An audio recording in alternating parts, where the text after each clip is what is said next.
I'm liking this new view. Friendship Island is expanded. Glad they finally opened that friendly argument section. I like tragic vampire romance island. Fashion Island? Everyone shut up. Boy band island. Hope that's just a phase. Is Riley missing an emotion? You ready? Yeah. All right. Let's play some hockey. I'll be the first to say Inside Out is one of my favorite Pixar films. The way Pixar personifies human emotions is so well crafted, and it gives us an amazing symbolic representation of how our emotions affect us. But while I watched this film, I couldn't help feel like something was missing. Or someone? The emotions in Inside Out are pretty typical when you ask someone to think of basic human emotions: joy, sadness, anger, disgust, fear. However, many psychologists argue about what the basic human emotions actually are. Some say there are up to 27 basic emotions ranging from contempt to ennui, while some argue there are only 2, pleasure and pain. The emotions from Inside Out seem to make perfect sense, especially in the context of the film, and their influence over Riley, but during the writing process, Pixar discussed having many other emotions throughout the film. They ended up cutting many of them from the final film for simplicity's sake. Instead, as shown, they used the primary emotions to cover other emotions, like fear also acts as surprise, and anger can also be frustration. The creators mentioned the final emotion cut from the film was logic, or reason. This change was primarily made because it creates a problem between the emotions and Riley's own mind. The emotions are supposed to influence Riley. They aren't actually her free will or consciousness. Logic creates a problem with free choice, so logic was dropped. But that's not what I felt was missing. YouTuber John Solo notes that Bing Bong, Riley's imaginary best friend, made mostly of cotton candy, has a flower on his vest, with 6 colors of the rainbow, each one representing a different emotion in Riley's brain. But what about that orange petal? It seems like this one doesn't correlate with any of the other emotions. You could argue the flower just has the colors of the rainbow on it, but then why not put them in rainbow order? Red, orange, yellow, green, blue, purple.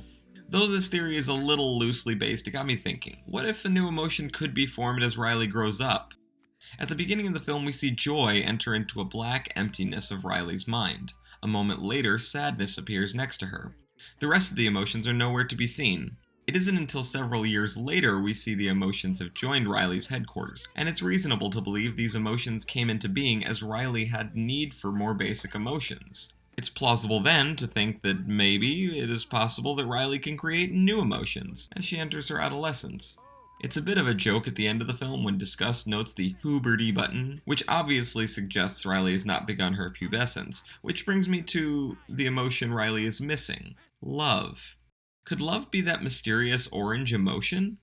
Now, it's obvious Riley loves her parents, but it's more of a childish love, a need for a protector and a comforter. But what about something more substantial, something like the desire for a significant other?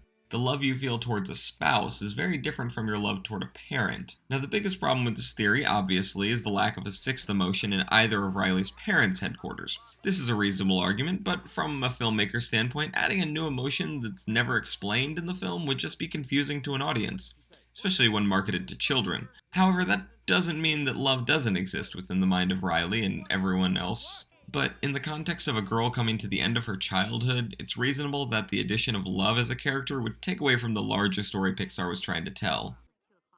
At one point in the film, joy and sadness travel through Riley's imagination and meet Riley's imaginary boyfriend, which suggests she understands basic desire for romantic companionship. But this character isn't someone Riley wants to love. It's more a manifestation of Riley's understanding of relationships. I would die for Riley. I would die for Riley. Okay, haircut. It's not a realistic person. It's not a real personification of what love is, but more the imitation of what Riley has been told the perfect boyfriend should be. When a child begins their adolescence, they start producing new hormones that influence your mood, your emotions, and the way you feel in general, just like the way Riley's current emotions affect her in the movie. It's not a far leap to believe that a new emotion could be born by this new influx of hormones. If not love, maybe some sort of desire, an emotional attraction beyond the basic superficial human wants. Now, whether or not this is what Pixar intended or even what Pixar wanted is debatable. But in many psychological studies of emotion, scholars have often referred to love as being a primary characteristic of emotion. Whether that love is the love of a spouse or a child, it's obvious there's some kind of emotion that affects us when it comes to love.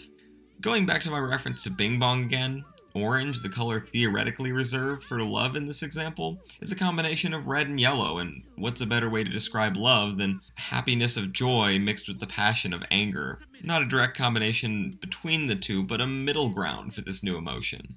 When writing the script, Pixar director Pete Docter said, "I'm going to have to make a call. Which emotions feel instinctively like one's appropriate for the story of this girl?" And that's how we came up with the 5 we have. So, in the end, maybe love wasn't meant to be in the story of an 11-year-old girl, and maybe it's because this narrative is told in the form of a movie, and love wouldn't have worked in the context of a cohesive film, but I don't think that means it's not in there somewhere. And after all, I still loved Inside Out, and I'm sure a lot of you guys did too. And maybe it's the feeling that matters the most.